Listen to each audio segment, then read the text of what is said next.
किशनगंज नाम के गांव में शारदा प्रसाद नाम के पति पत्नी रहते थे। दोनों बहुत मेहनती थे। दोनों के पास कई एकड़ जमीन था, पैसों का कोई अभाव नहीं था और बहुत अच्छे दिल के भी थे। लेकिन वो अपने बेटे रमेश को शहर भेजने के लिए नाखुश थे, क्योंकि उनका सोचना यह था कि शहर में जाकर बच्चे बिगड़ जाते हैं। वो अपने बेटे को समझा समझा कर थक गए, पर रमेश समझने के लिए तैयार नहीं था। एक दिन रमेश अपने माँ बाप से, माँ और बाबूजी, आपको ऐसा क्यों लगता है कि मैं शहर जाकर बिगड़ जाऊंगा? ऐसे कई बच्चे हैं जो शहर जाकर माँ बाप का नाम कमा के आए हैं, और ऐसे कई बच्चे हैं जो विदेश तक जाकर अपने माँ बाप का नाम रोशन करके आए हैं। उनमें मैं कई नाम गिन सकता हूँ। एक तो सुंदर पिचैया, जो आज गूगल का CEO है। वो एक ही नहीं, ऐसे कई लोग हैं जो विदेश जाकर, दूसरा शहर जाकर नाम कमाए हैं। मैं आपसे वादा करता हूँ, मैं कभी कोई गलत काम नहीं करूंगा। कृपया मुझे जाने के लिए इजाजत दीजिए। शारदा और प्रसाद दोनों भावुक हो जाते हैं और शारदा आकर रमेश से, देखो बेटा, हमें तुम्हारे ऊपर भरोसा है, पर जमाना खराब है बेटा। इस जमाने ने अच्छे अच्छों को बिगाड़ दिया है। इस बात से हम डरते हैं। हमें हमारी परवरिश पर पूरा भरोसा है, पर बेटा एक बात का ध्यान रखना, इस दुनिया में तुम्हारे लिए कोई हो ना हो, लेकिन दिन रात अगर हमारी सोच में कोई बैठ रहा है, वह तुम्हारे माँ बाप है। तुम वहाँ पर रहोगे तो हमारी फिक्र तुम्हारे ऊपर ही रहेगी। अगर तुम कुछ हासिल करना चाहते हो तो तुम्हें कौन रोक सकता है? हमारे आशीर्वाद तुम्हारे साथ हमेशा रहेंगे। बस एक बात मत भूलना कि तुम्हारे माँ बाप तुम्हारा इंतजार कर रहे हैं। जैसे आपको आपकी परवरिश के ऊपर भरोसा है, वैसे मेरे ऊपर मुझे भरोसा है। मैं आपका लाडला हूँ। मैं नाम कमा के आऊंगा, नाम डुबो के नहीं आऊंगा। मेरे ऊपर इतना भरोसा कीजिए। अब तो मुझे इजाजत दीजिए पापा। जा बेटा जा, हम तुम्हारे साथ सदा हैं। हमारा आशीर्वाद सदा तुम्हारे साथ रहे। पापा की इजाजत मिलने के बाद रमेश अपना सामान पैक किया, शहर की ओर निकल पड़ा। शहर में वो अपने बचपन का दोस्त मुन्ना के साथ रहने लगा। मुन्ना शहर आकर पूरा बिगड़ गया। एक दिन मुन्ना रमेश से, अरे यार, तू तो बाबा आदम के जमाने का पीस निकला।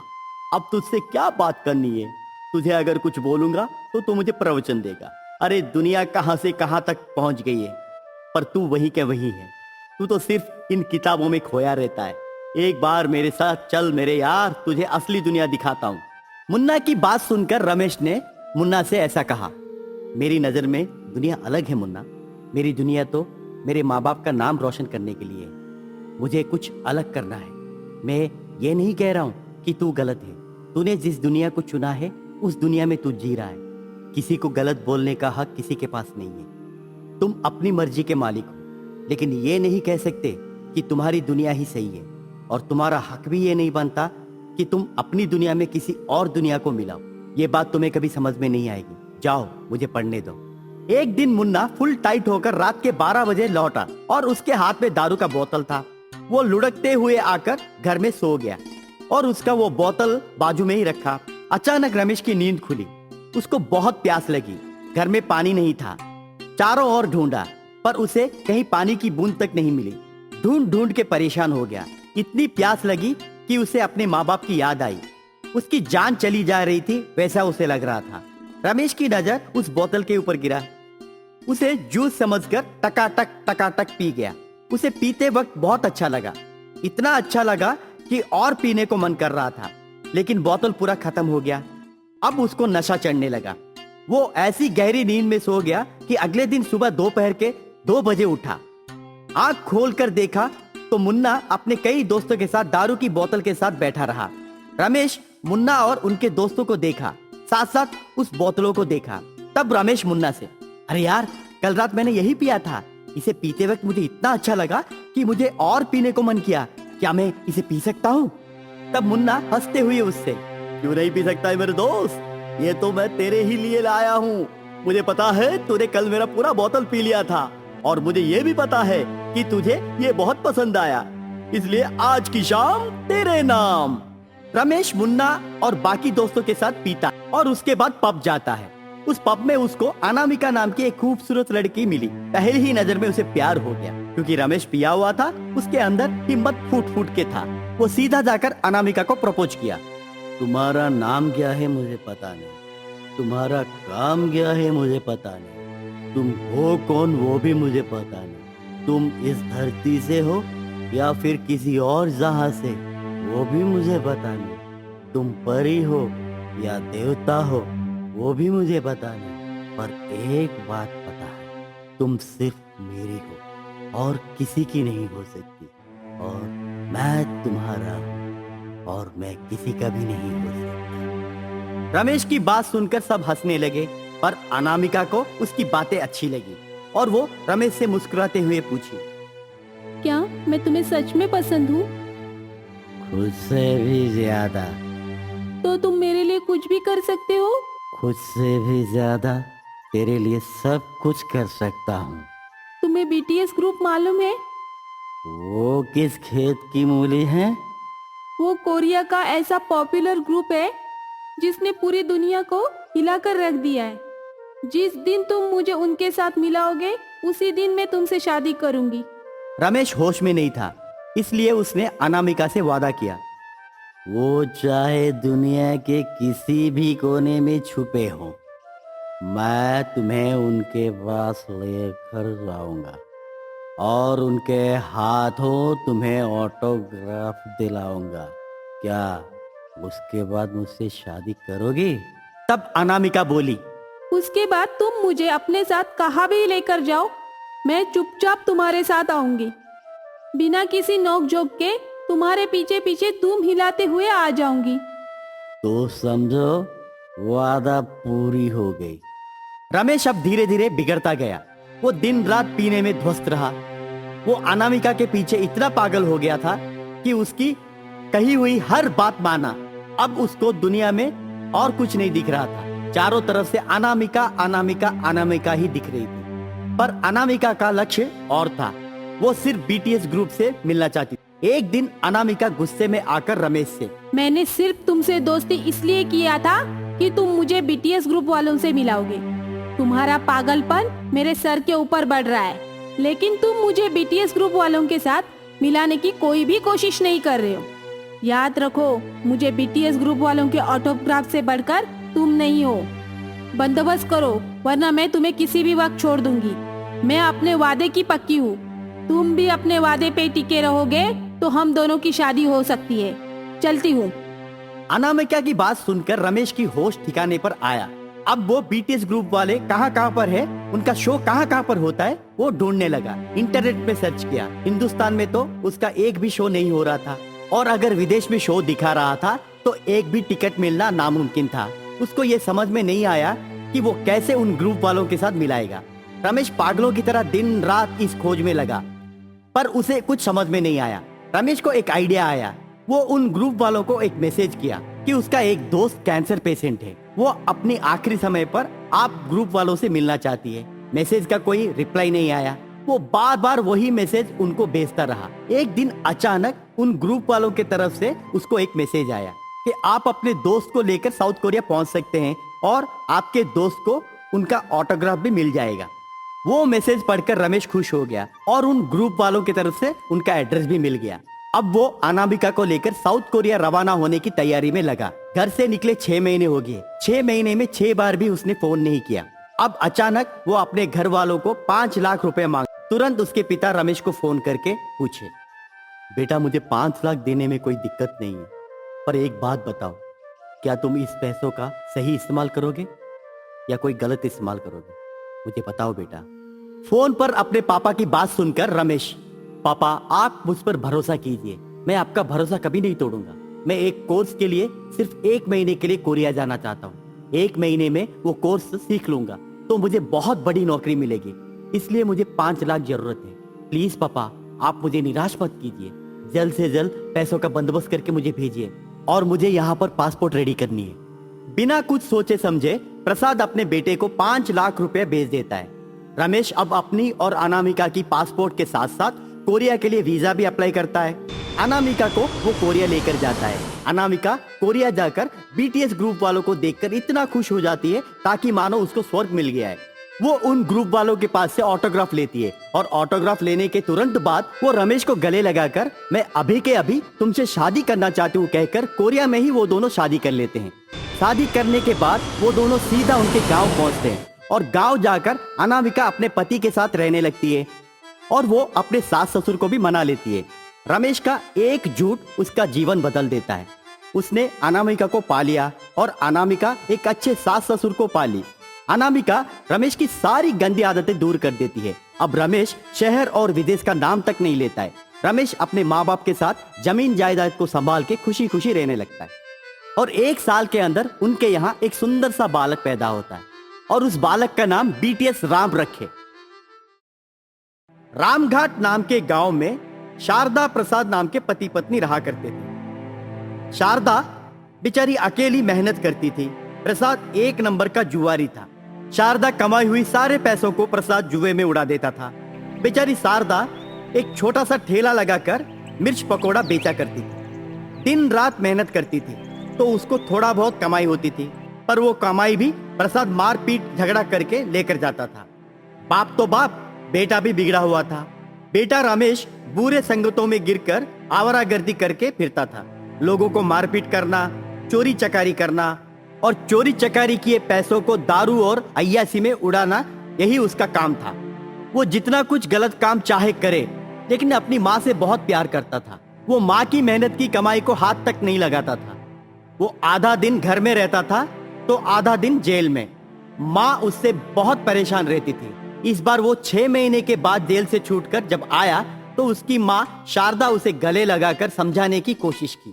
बेटा रमेश, बाप बेटे तुम दोनों ने मेरे नाक में दम करके रखा है। तुम्हारे बाप को मैं समझा के थक चुकी हूँ। तुम तो मेरी बात मान लो।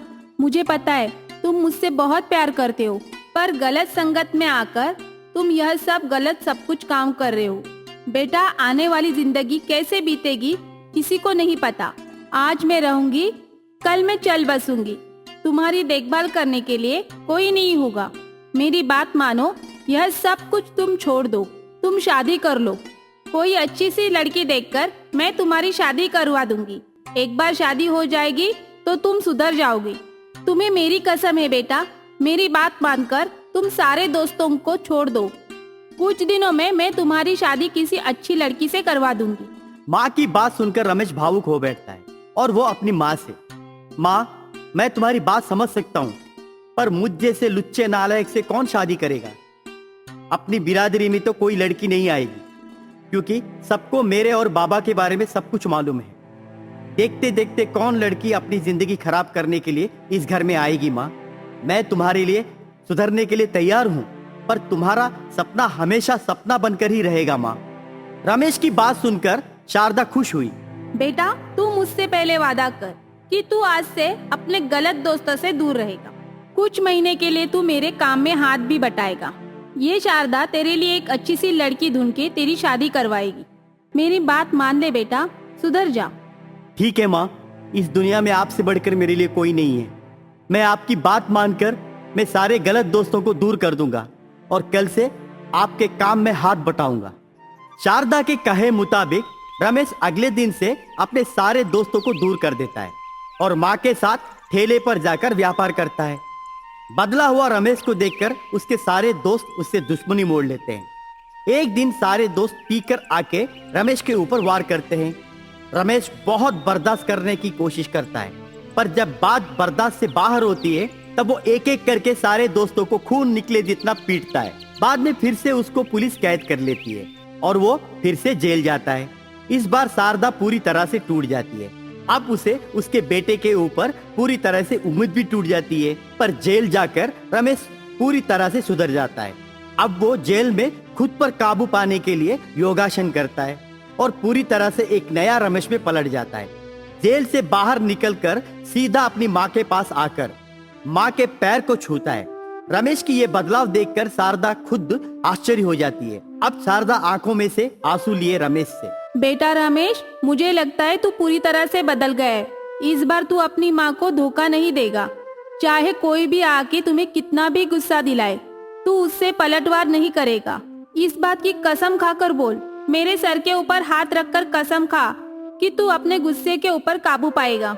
माँ, मैं आपकी कसम खाकर बोलता हूँ, आज के बाद चाहे जो कोई भी आकर मुझे कितना भी गुस्सा दिलाने की कोशिश करे, मैं कतई उनके ऊपर गुस्सा नहीं दिखाऊंगा, चाहे उस लड़ाई में मेरी जान क्यों ना चली जाए। आपसे वादा करता हूँ माँ। रमेश फिर से एक नया जीवन शुरू करता है। वो फिर से अपनी माँ के काम में जुड़ जाता है। कुछ दिनों के बाद वही अपने पुराने दोस्त रमेश को उकसाने के लिए उसके ठेले पर पहुंच जाते हैं। अब मगर रमेश बिल्कुल उनके और गौर नहीं करता है, वो सिर्फ अपने काम में ही ध्यान देता है। उन दोस्तों में से एक दोस्त रमेश है।